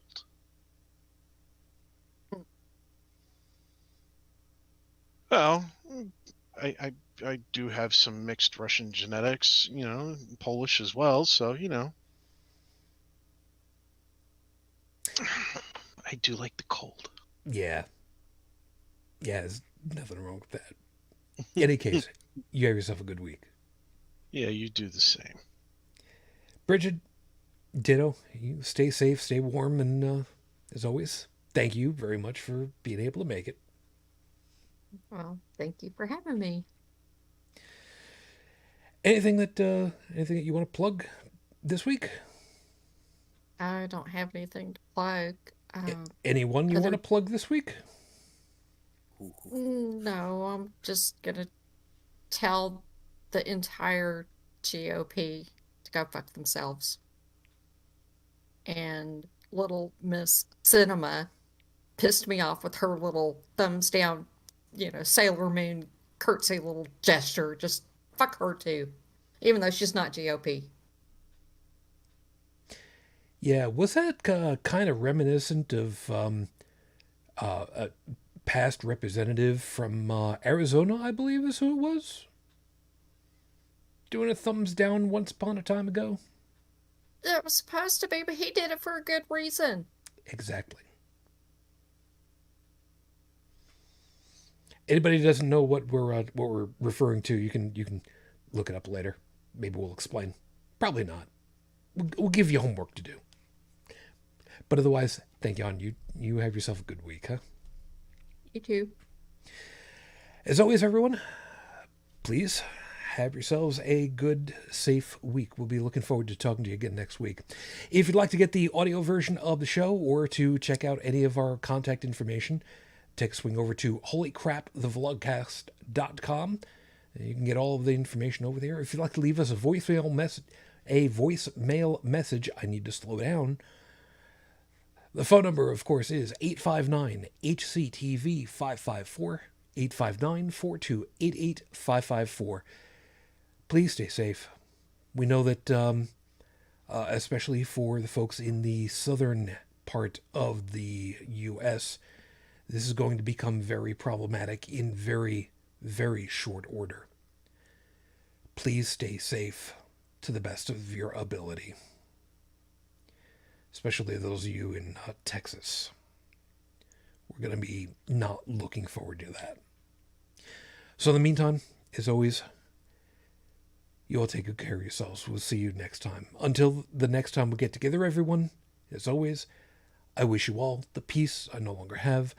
I wish you the strength that I've learned. I wish you well. My lady, 15 and a half years on, I am still in love. Matane Fujin. I love you. I miss you. Dream of me. So until the next time we get together, everyone, as always, good night.